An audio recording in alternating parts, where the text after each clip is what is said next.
Calaroga Shark Media.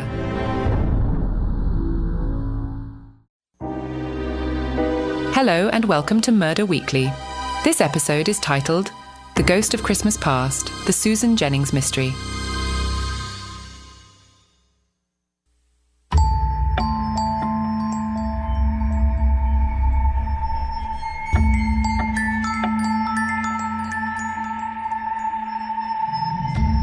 Yorkville, 1977. The festive cheer of Christmas was overshadowed by a pall of sorrow when the body of Susan Jennings, a beloved local, was found in the woods near the Hartley estate. The vibrant 25-year-old, known for her infectious smile and involvement in community activities, had gone missing after a Christmas party. Her disappearance had sent waves of panic through Yorkville, a panic that turned to horror when her body was discovered 3 days later. The last time Susan was seen alive was at the annual Christmas gala hosted by the Hartleys. Witnesses recalled her in high spirits, enjoying the festivities. Her sudden departure from the party was uncharacteristic and had left many puzzled. The discovery of her body raised immediate questions. Why did she leave the party? Who was she with? The Hartleys, a prominent family in Yorkville, found themselves at the center of the investigation. Despite their reputable standing in the community, murmurs of their involvement in Susan's death began to circulate. The police focused on their connections with Susan, seeking a motive.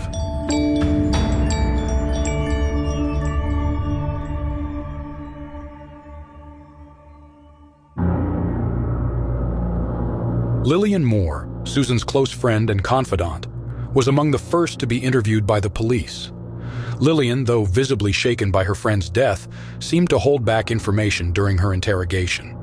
Lillian, with her distinct style and demeanor, with her short feathered hair that framed her face in a carefree yet deliberate manner, she exuded a sense of boldness and nonconformity. Her clothing was often adorned with a lapel pin or a subtle patterned scarf. Her appearance, though somewhat unorthodox for the small town of Yorkville, was marked by an understated confidence.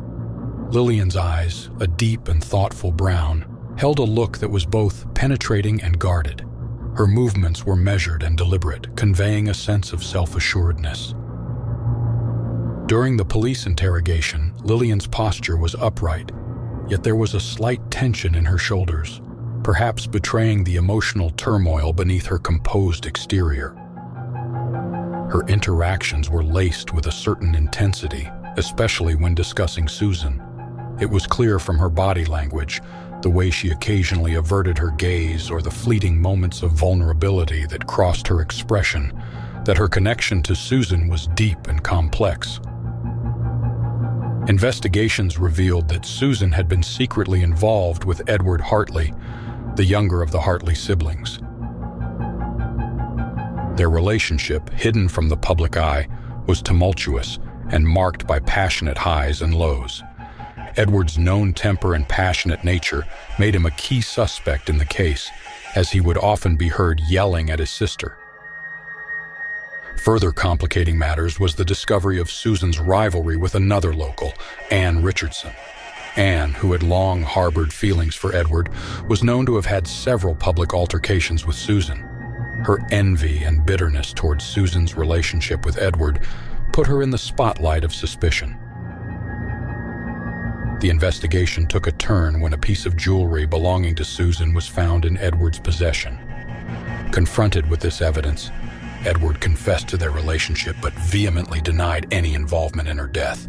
His alibi for the night of the party was weak, placing him near the top of the suspect list.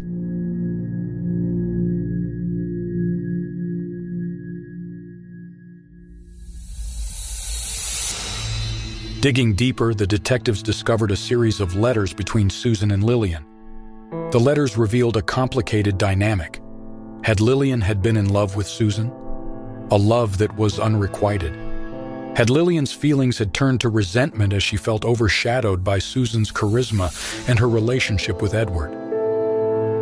Dear Susan, As the festive lights twinkle and the world revels in the joy of the season, I find myself reflecting on the bond we share. It's a rare gift, Susan, to find someone who understands you, who resonates with your soul in the way you do with mine. Our friendship has been a beacon for me, a source of laughter and comfort in times both good and challenging. Watching you navigate life with such poise and kindness is a constant inspiration. I often marvel at your ability to make everyone around you feel so valued, so seen. I must confess, there are moments when I feel a pang of something akin to envy. You have a way of capturing the heart of everyone you meet, and while I know it's a testament to the wonderful person you are, it also reminds me of my own quieter, less noticeable place in this world. This holiday season, I find myself grateful for your presence in my life.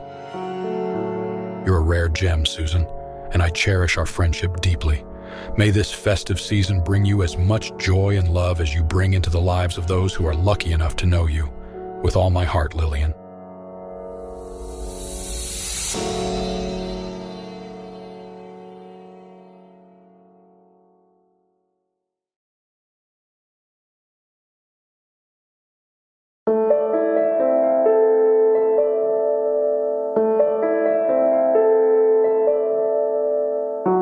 Lillian was brought in for further questioning. Detective Anderson paced back and forth in the dimly lit interrogation room, his expression stern.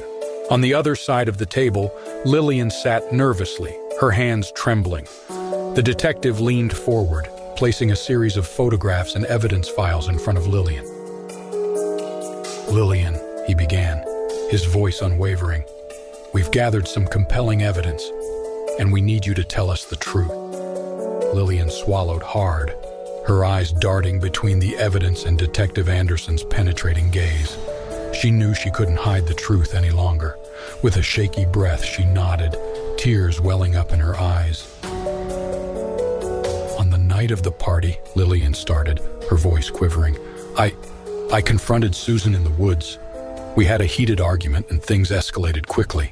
She paused, as if reliving the painful memory. The detective pressed on. "What happened, Lillian?"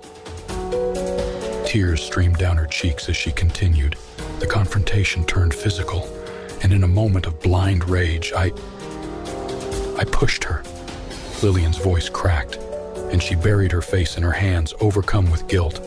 Detective Anderson exchanged a solemn glance with his partner, realizing the gravity of the situation. "Lillian," he said gently, "what happened next?" Lillian looked up, her eyes red from crying. "She fell and hit her head on a rock," she admitted, her voice barely a whisper.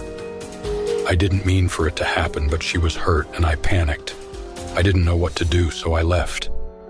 The room fell into a heavy silence as the truth hung in the air.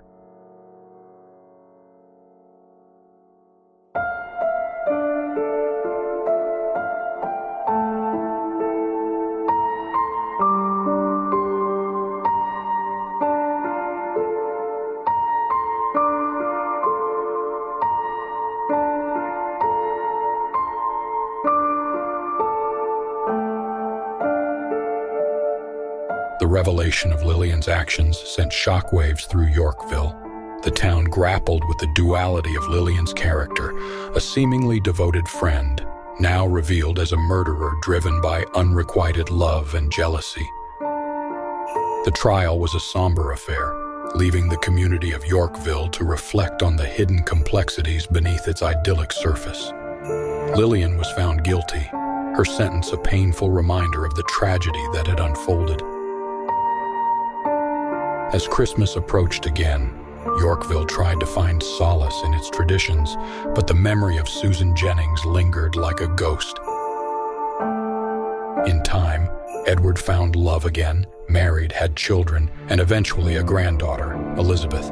Lillian's family never believed the confession, believing the powerful Hartley family just made the story go away.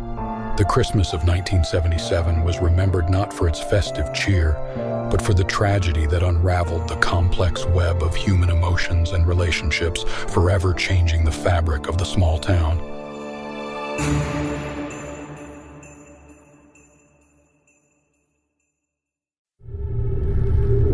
Murder Weekly is a Calaroga Shark Media production, written and hosted by Aidan I. Flanagan, produced by Mark Francis, executive producers Mark Francis and John McDermott.